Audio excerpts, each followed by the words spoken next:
Hello everyone. Generative fill use பண்ணி ஒரு இமேஜை எப்படி எக்ஸ்டெண்ட் பண்ணுறதுங்கிறத ஒரே நிமிஷத்தில் இந்த வீடியோவில் பார்த்துடலாம். ஃபர்ஸ்ட் ஆஃப் ஆல் ஒரு ஃபைல் ஒன்று நம்ம க்ரியேட் பண்ணிக்கலாம். அந்த ஃபைலை நான் லேண்ட்ஸ்கேப்புக்கு க்ரியேட் பண்ண போகிறேன். 1920 and 1080 ஹைட் அண்ட் வித்தில். நான் போர்ட்ரேட் சைஸில் இருக்க இமேஜஸ் எடுத்து வச்சுருக்கேன். ஸோ அதில் இருக்க ஒரு இமேஜை நம்ம இப்போ இம்போர்ட் பண்ணிக்கலாம். இப்போ பார்த்தீங்கன்னா நமக்கு எம்டிஆர் 2 சைடு இருக்குது. ஸோ இந்த இடத்த தான் நம்ம இப்போ ஃபில் பண்ண போகிறோம். ஸோ ஃபில் பண்ணுறதுக்காக நான் இப்போது ரெக்டாங்கிள் மார்க் டூல் யூஸ் பண்ணி ஒன் சைடு ஆஃப் தி ஏரியாவை நான் செலக்ட் பண்ணிக்கிறேன்.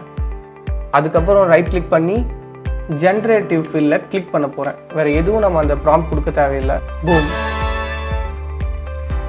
ஸோ இதே தான் நம்ம அந்த சைடும் பண்ண போகிறோம். ஜஸ்ட் செலக்ட் ஜென்ரேட் கொடுத்து மட்டும் பாருங்கள், பக்காவாக வந்துருச்சு. ஸோ 3 வேரியேஷன்லேயும் இருக்கும்.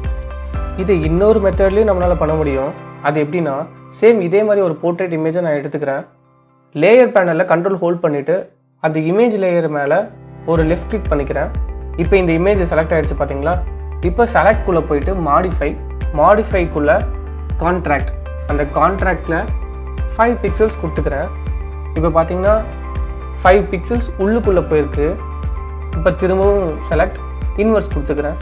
இப்போ பார்த்தீங்கன்னா அந்த இமேஜை தவிர்த்து மற்ற எல்லா இடமும் நமக்கு செலக்ட் ஆகிடுச்சு. நம்ம அந்த இடம் தான் ஃபில் பண்ண போகிறோம். ஸோ ஜென்ரேட்டிவ் ஃபில் திரும்ப கொடுத்துக்கலாம். எடிட்குள்ளே போய்ட்டு பூம். 3 வேரியேஷன்ஸும் இருக்குது. உங்களுக்கு எந்த வேரியேஷன் பிடிச்சிருக்கோ அந்த வேரியேஷனை எடுத்துக்கலாம். இன்னும் வேணும்னாலும் நீங்கள் ஜென்ரேட் பண்ணிக்கலாம். தேங்க்ஸ் ஃபார் வாட்சிங் திஸ் வீடியோ. இது மாதிரியான ஷார்ட் அண்ட் ஸ்வீட் இன்ஃபர்மேட்டிவ் வீடியோவை நீங்கள் பார்க்கணுன்னு நினச்சிங்கன்னா நம்ம சேனலுக்கு சப்ஸ்கிரைப் பண்ணிடுங்க.